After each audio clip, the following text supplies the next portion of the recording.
you ever think about substances like metals or crystals becoming conscious? Some people do. They actually think that not too long in the future we will have computers that are conscious. I actually think we already have materials that are conscious in a way. Now, in my hand I have a phone. We use that all the time. This consists of materials like silicon. With the notation we call them semiconductors. But basically it's silicon. I mean the stuff that's inside that does the actual information work. On this side I have a big crystal. Now, what's the difference? Phoning on silicon, phoning on silicon. So the main question that I have about crystal is it conscious? Can we do things with it? Now, in order to be conscious you have to have memory. Like the little phone I have in my hand. I mean, this already has, these days, a couple of gigabytes of memory. And that on a very little sheet of silicon. The semiconductor, CPU and memory in there. Here I have a lot of crystal. How much information could I put in that crystal? Now, this sounds ridiculous, but all through the ages people have used crystals, diamonds, to kind of connect with. Information can be put into the crystal and taken out of the crystal. So, for me, the first step to consciousness is memory, and crystals are a step towards that.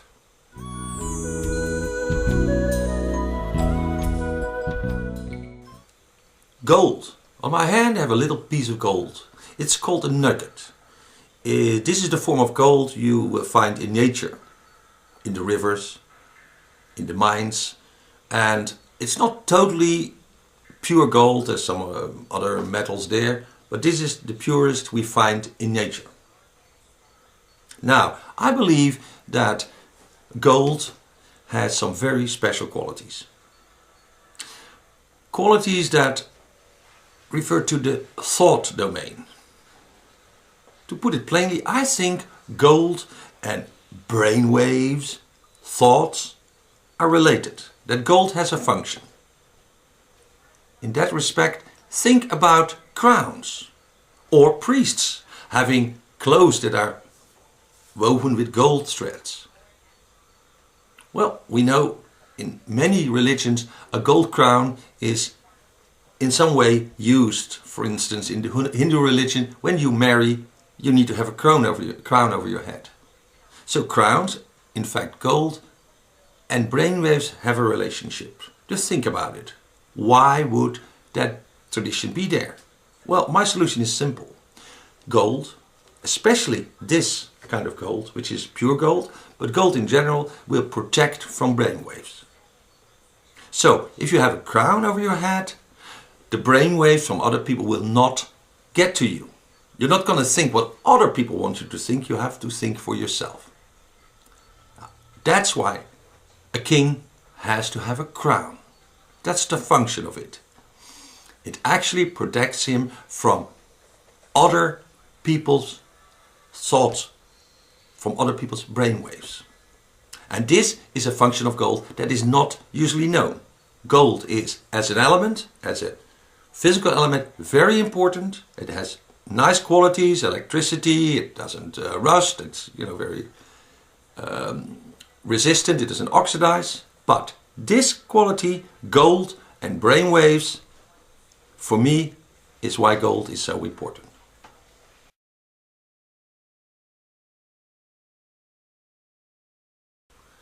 Who am I but my friends in me?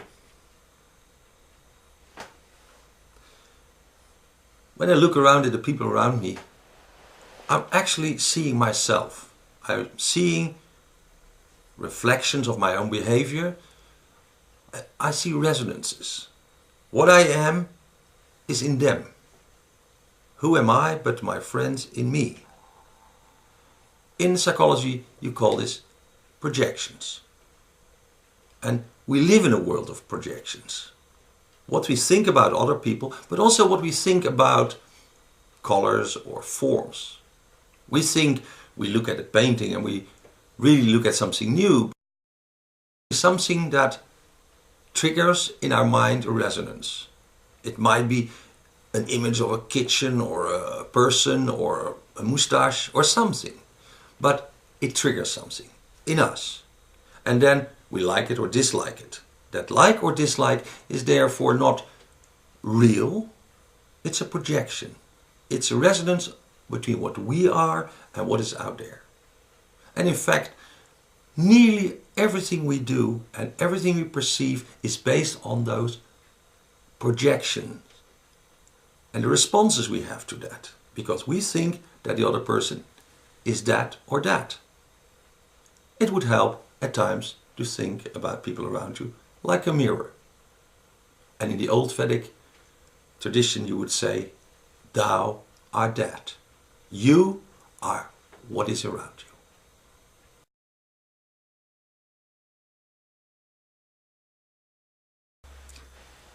Falling in love. We all know the feeling, or at least I hope you know the feeling of falling in love. Now, many books are written about love and what it means.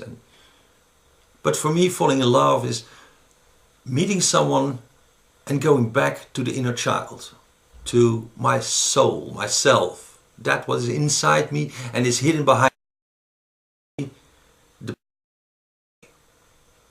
So when I meet a person, and by chance, or because the stars are there, or I just had a nice drink, or the music that plays, I am in that inner child state, that I feel myself. And I meet another person who is in that state. Both of us feel suddenly recognized. We see each other's inner child. And that is what people call chemistry.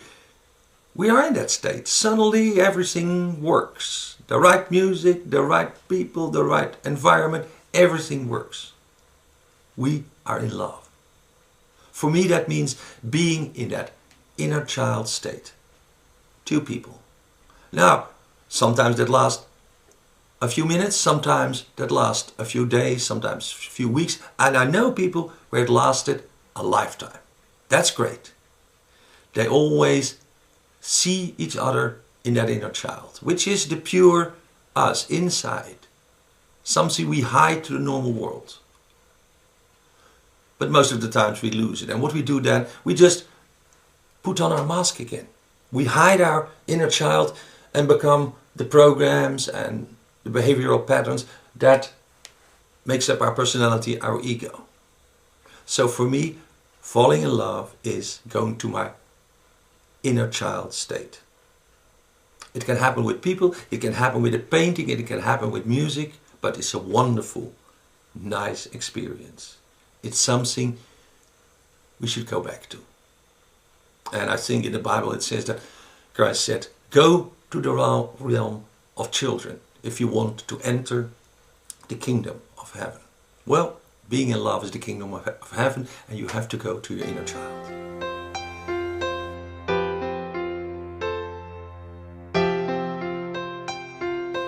You have probably heard about the problem of our graying society.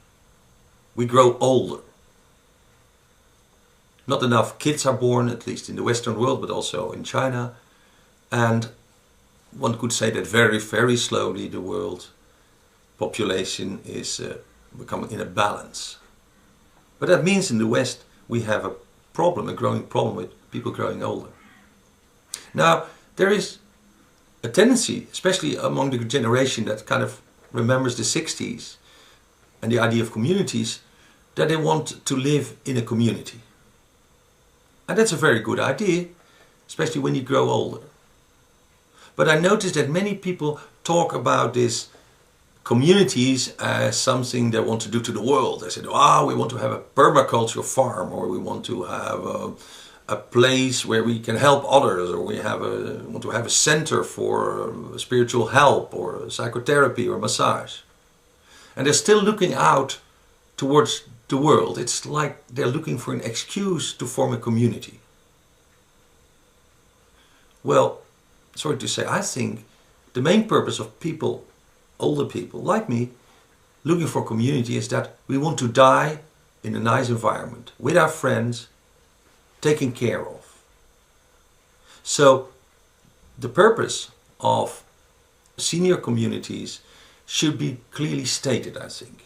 A place to die in peace and with friends and help.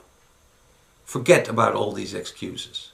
Forget about all these grand ideas. These are ideas about helping the world. But if we're really honest to ourselves, we're trying to help ourselves. And if you think about a community, look for something where that is clear. That it is about helping yourself. Then at least you're honest to yourself. And if you're honest to yourself, you can be honest to others. Which is part of the secret of life. So, if you want to die in a nice environment with nice people, be clear about it.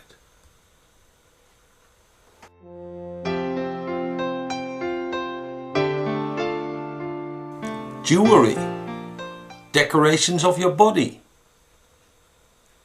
diamonds, crystals, stones, gold, silver. What does it do? Well, to be honest, I think all these external symbols fortify that what you are. So if you're very rich, wear a lot of diamonds. You'll stay rich. If you're very powerful, show it by wearing all these things. There are maybe more reasons, but one of the reasons is that they keep you in your ego. The energy that you gave to those jewels, crystals, diamonds, keeps you in what you are. In daily life, your personality. It keeps you away from change. It solidifies your situation. Now, if you're rich, that's a very good way to stay rich. But we all know that being rich does not necessarily mean being happy. And that change in this lifetime is what makes you progress, what makes you more aware. So, wear a lot of jewelry and you stay as you are. You will stay in your mask, you will stay in your personality and your ego, and you will not change much. Going to the world without anything is the best way. That's how we came into the world and probably how we will go away. So, all this is only there to keep you stuck. And if you don't want to get stuck, change. And do away with all these external symbols. They do have other purposes, but this is just one. Jewelry, and in fact all external symbols, they are like a prison. They imprison your personality. They bring you into that safe environment where you feel like, oh yes, this is me. Well, excuse me, it's not you.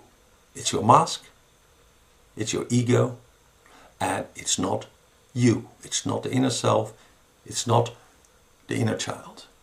So, if you want to free the inner child, don't wear jewelry.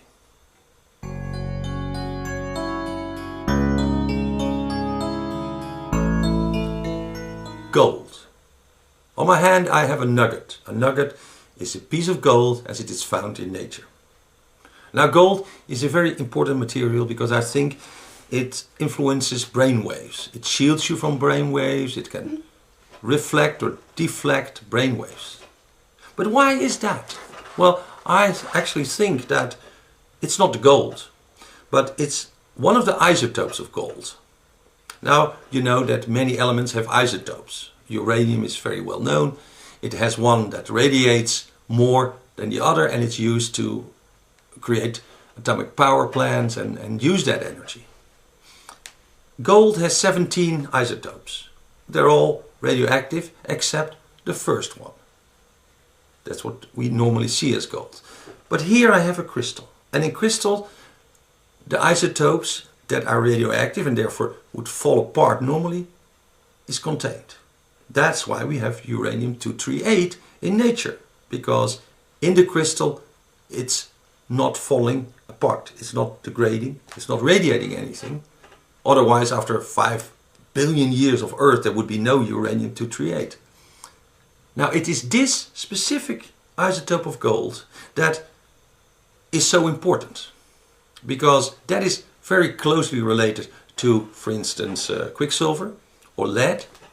And I think that isotope is indeed what the alchemists were looking for. It is the psychoactive component of gold, you could say. Psychoactive as in it has a relationship with that dimension we call information or thoughts or ideas. So, isotopes of gold, and especially the one you will find in nuggets, are important.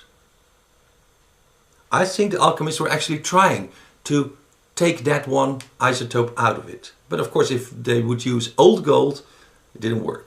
If they would use new gold found in nature with the crystal. So, based on this, I think that nuggets,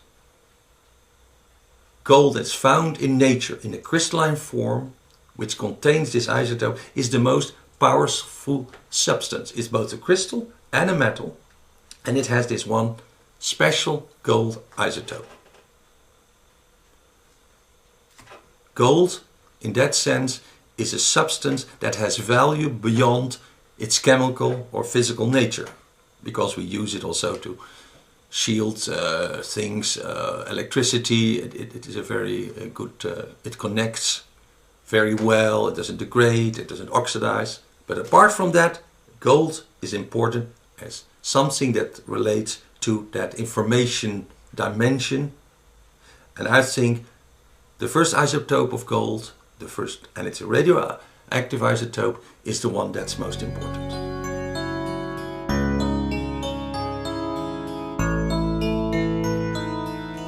Evolution. Evolution is a remembrance of the future. Now, that's a strange statement, because it implies that we, in one way, are knowing the future, or that the seed that becomes a tree knows its future. Evolution is a remembrance of the future. And I think DNA plays a role in that. I would call it the antenna into the future. As we now know that DNA plays an important role, but that's only the 20% that we kind of know. The rest is like what we call junk DNA. And I think in that junk DNA there is actually this function of feeling, sensing, or it's called knowing the future. And since that is like knowing the past, I call it remembrance. Remembering the future. Now this is a very important notion, but because it implies that everything in nature, but especially live things, have a contact with the future. That through the DNA, we, but also the plants and all life forms, can sense the future. This idea will really change the way we think about the future. It has far-ranging implications. But take this as the core idea. Evolution is remembering the future. The seed knows where it's going. It also implies we could, at some level, know the future. Now, of course, that's very hard. We're not in close contact with our DNA. We filter the information that might come in through our thoughts, through our emotions, through our memories. But maybe some of us know the future too.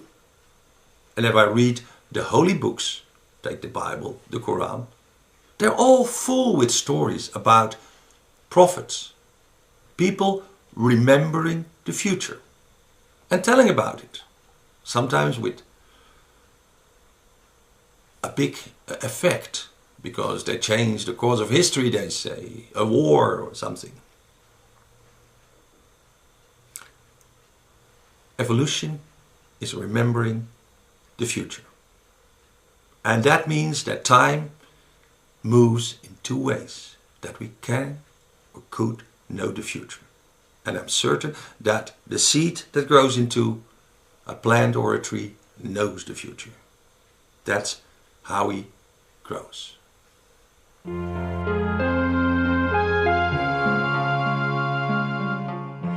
We live in what people call the information age.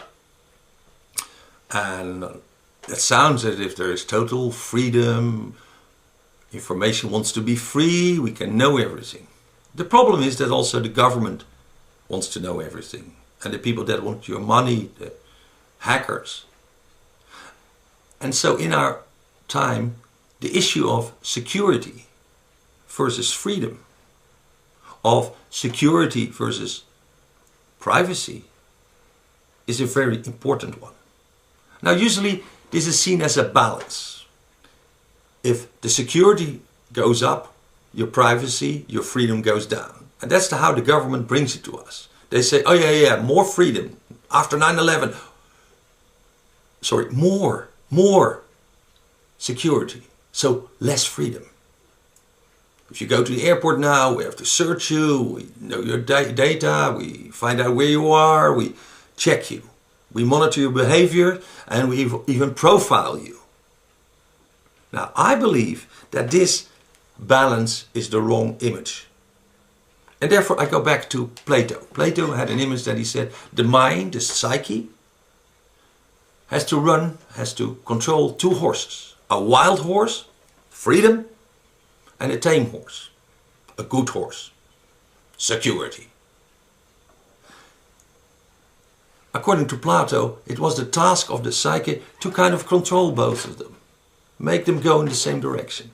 Now, if we take those two horses to be also in society, freedom versus security, the wild horse, the tame horse, that's fine. But I just want to add a little bit to Plato's image from the Phaedrus. That's where he wrote that. And it is that behind the driver, the psyche, or in this case, the lawmaker or the boss, is a cart. And in the cart are the stakeholders. And I believe that if we think about freedom versus security, we should think about what the stakeholders want, and then the boss, the lawmaker, the judge has to balance those two. And they're not opposing each other, they go into the same direction. But it is his job or her job to find out how to steer them towards the goal that the stakeholders make. And that's a different way of looking at this dilemma of freedom versus security.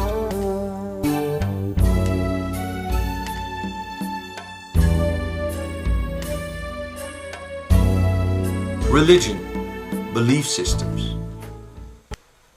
Many religions have become more of a social structure. But originally they were all concerned with the metaphysical, the unseen, the other world.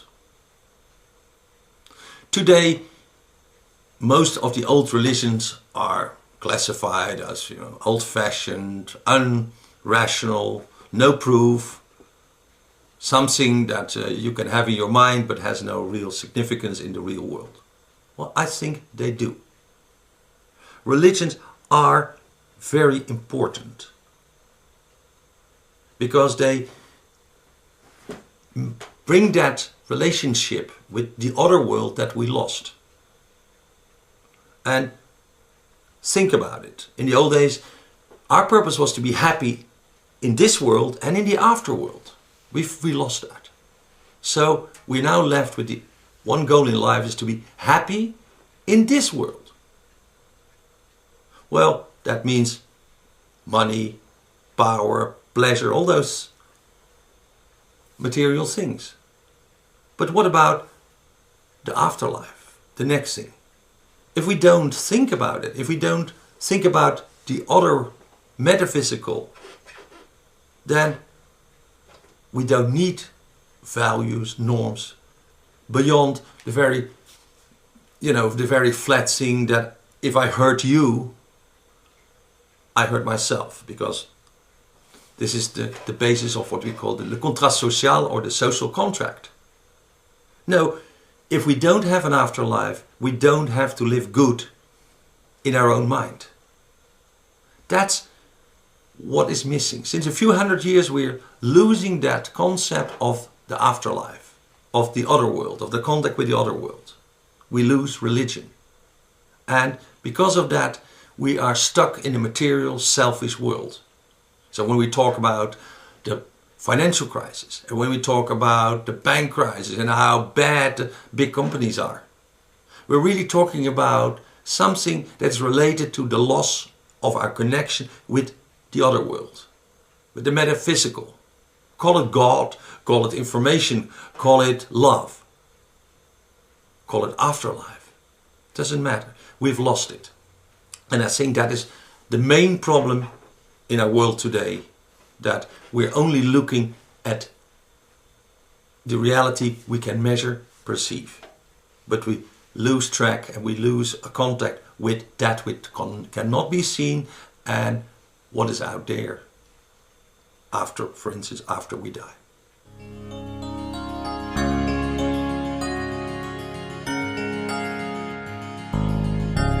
Religions. The religions we know best in the West are the Judaic and the Christian traditions. Now, what is the Christian tradition? Now, it's of course centered on love and on the heart. In Eastern terms, you could say it is centered on the heart chakra. And look at the symbolism. Human sacrifice, Christ died. The heart, blood, bread and wine, blood. So it's all related to the heart chakra. I think religion are actually related, as a general indication, to those chakras. Take Judaism, and therefore also Islam. It is really centered around the throat chakra. It's things. It's about praying. It's about using your voice to honor the other world, to honor God, Allah. With a lot of rules, because this chakra also controls the hands and what you do in the world. It's actually the throat chakra connects you to being in the world, acting in the world. So these religions are full with rules, with constraints, what you should do and what you not do. They don't want you to visualize. They don't want you to see images, graven images, or images, painted images. Actually in Islam that is a no-go. It's a taboo. You should not see things. But you should concentrate on being there. Now, maybe you noticed, but when we pray in the Western world, we do it like that. If we pray in the Muslim world, we pray like that. We read the book. This is the heart, and this is of course reading the book, the rules. The Quran is the most holy gift from Allah. There are other chakras with their concentration on religious issues. Take for instance the stomach, the power. That is something that has to do with power in the world. And the Hindus see power, truth, as the most important thing. Love is less important in Hinduism. It's about being knowledgeable, it's about being powerful. And if you think about Buddhism, where visualization is so important, that's kind of centered around this chakra. And of course there are other chakras. We have the tantric chakra, the sexual.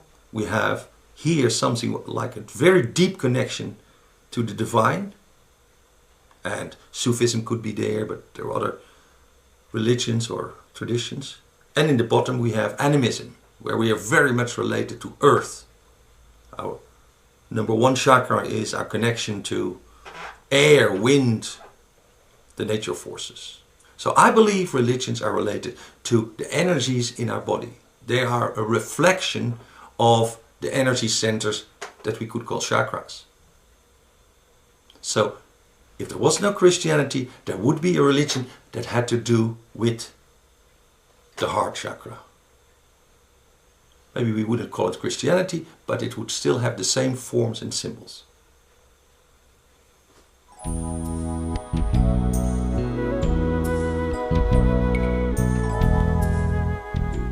Do you ever see spooks, ghosts, feel strange energy? Many people do. Now I believe that for a large part that is their fantasy. I believe that any object in space, and some more than others, will pick up the energy of what happens around it. So if you touch something, or even if you like a certain jewelry, you wear it a long time, that object takes on the energy of what happens to it. So objects have a memory. And there are sensitive people that can sense that. They can say, oh, this stone has been with this person, whatever. And even if there's a place where an accident happened once, people will go to say, oh, I feel something. And it's even more likely that another accident will happen there. So there are energy eddies, little warbles here and there. But what are spooks? Ghosts. This is when sensitive people who feel these energies don't know what to do with them or project on them their own fears and their own imagination and their own ideas. And maybe you realize that in the old days, if some kids out there in Lourdes met some of these energies, they projected Maria on it.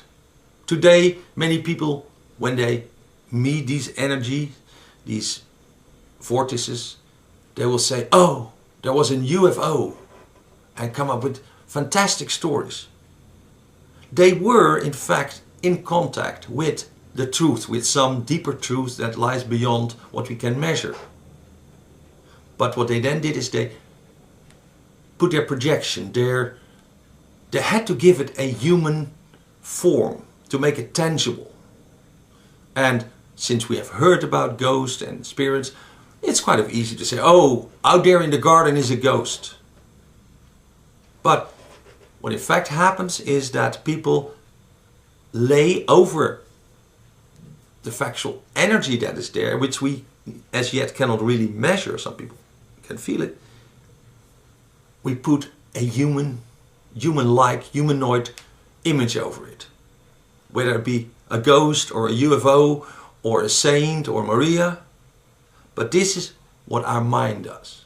We take a little signal out there, a little energy warble, and make it into something we can grasp, we can handle. So, I don't believe in spooks, I don't believe in ghosts, I don't believe in apparitions, but I do believe in energy. And that matter contains energies and contains also the information from the past.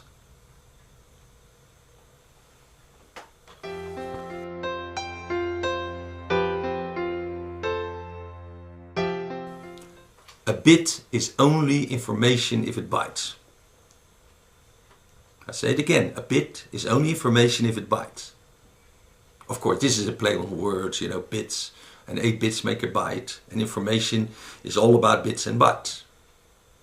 But what it really says is that something, a little signal that's out there between you and me or between anything, only becomes information if it changes something, if it has an effect, if it bites.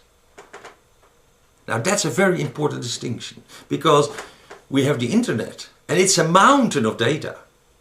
And it's becoming bigger and bigger. The World Wide Web is one big mine full of data. But to make it information, you have to dig into it. You have to mine that data for that little piece that you need at that specific moment. And we have search engines, and there's many, many ways to get information out of that enormous mass of data. We have data highways, but we have no information highways. In fact, the information highway that we have is here. It's our mind, which is even bigger than our brains. That's our connection to the information that is everywhere.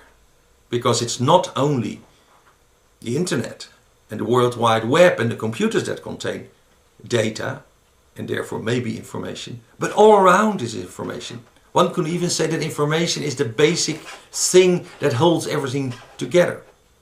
In physical terms, information is related to resonance. And the new physics teach us that you need to make that clear, you need an observer to measure that resonance. And that resonance is the basis of reality. So a bit is only information if it bites. Not only applies to computers, it applies to everything. Information is what connects everything. Resonance is what connects everything. And some people would either say, but that's magical. Yes, it is magical, because we cannot really measure it. We can see only the effect.